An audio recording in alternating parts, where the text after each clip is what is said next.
Bonjour, pour nous parler de l'actualité du pôle études du Césaire Auvergne-Rhône-Alpes, Jean-Pierre Gilquin, président de la commission Solidarité, Inclusion sociale et santé du Césaire. Bonjour Jean-Pierre Gilquin. Bonjour Ingrid.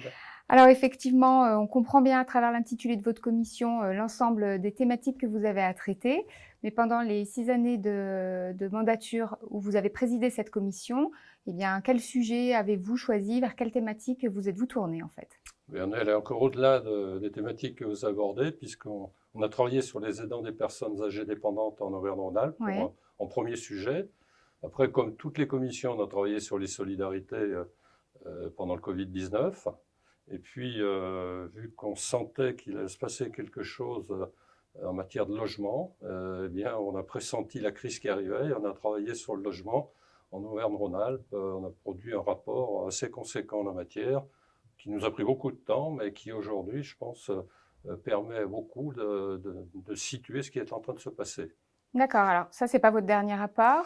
Non. Il en reste encore au moins un. Alors, il y en a même deux, puisque nous avons travaillé sur le plan santé région. Alors là, c'était un avis, voilà, c'est ça. C'est un avis, et puis un deuxième avis que nous allons faire lundi matin. Ah oui. On va le terminer lundi matin en visio, puisqu'on vient d'être saisi par la région sur le plan handicap.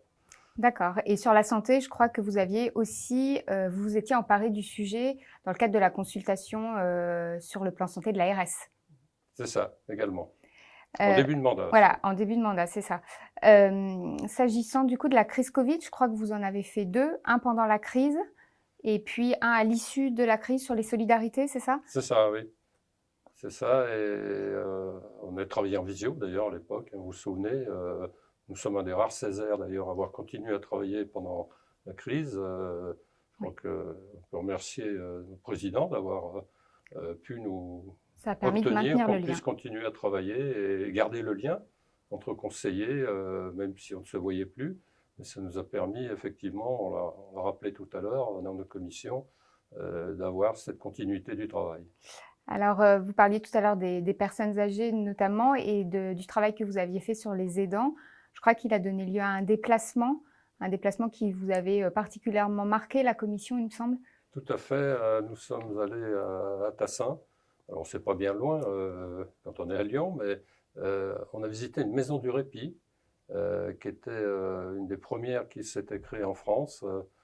C'est notre collègue Jean-Pierre Demagny, à l'époque, qui siégeait avec nous, qui était de l'OVE, qui nous avait organisé cette visite. Et on avait trouvé effectivement un établissement assez remarquable en la matière, pionnier et remarquable. Voilà. Alors depuis, il y en a deux qui ont été créés dans la région, et c'est une ouverture pour ce genre de répit dont ont besoin les aidants aujourd'hui. Oui, qui vont être de plus en plus nombreux. C'est ça. Alors, la dernière contribution, on ne l'a pas évoquée, celle que vous avez votée très récemment à l'Assemblée plénière du mois dernier, sur les mineurs étrangers non accompagnés. C'est ça. Alors celle-là, je la gardais justement Pour la en fin. réserve, parce que je crois que c'est une contribution qui a marqué la commission. Alors elle a marqué la commission parce que notamment on a obtenu le témoignage d'une jeune femme mineure non accompagnée. C'était dans un déplacement que nous avons fait à Clermont-Ferrand, où elle est venue nous expliquer son parcours, toutes les difficultés qu'elle a vécues, vraiment un témoignage bouleversant. Tous les conseillers s'en rappellent, se souviennent effectivement de ce témoignage et sont marqués par cette question. Et je crois que le regard qu'on pouvait avoir les uns et les autres sur ces jeunes qu'on qualifie de mineurs non accompagnés, on a pu mettre sur cet acronyme vraiment un visage, une personne, et Une un réalité. parcours de vie, une réalité, et les difficultés qu'elle a dû surmonter pour arriver à s'insérer aujourd'hui. Bon, alors je crois deviner la réponse à la question que j'allais vous poser ensuite. Le travail qui, peut-être à votre coup de cœur ou qui vous a le plus marqué pendant ces 6 années de mandature, c'est celui-ci? Je pense que c'est celui-là, oui, qui a remarqué la commission, qui a été assez déterminant. D'ailleurs, vous avez vu le résultat du vote, hein, il a été quasi unanime. Il n'y a eu qu'une abstention sur ce rapport. Je crois que tous les groupes ont apprécié effectivement la qualité de ce rapport, découvert des choses que beaucoup ne connaissaient pas. Oui, tout à fait. Alors peut-être qu'au terme de ces 6 années de mandat, si vous aviez un message ou à donner envie, en tout cas aux futures conseillères et conseillers, de s'engager pour cette commission 5, ce serait lequel? Bien, déjà, dans le débriefing qu'on a pu faire aujourd'hui avec les conseillers actuels, la plupart de ceux qui vont revenir ont dit qu'ils participeraient à nouveau à la commission 5. Donc déjà, ça veut dire que vraiment les sujets qui ont été abordés les ont passionnés. Certains ont même tracé quelques pistes d'avenir. Hein. Ils ont déjà quelques idées des travaux qu'ils voudraient conduire. Et je crois que c'est le meilleur exemple qu'on puisse donner aux futurs membres hein, qui viendront rejoindre cette commission. Je pense notamment au collège 1, qui n'est pas toujours fortement attiré par cette commission.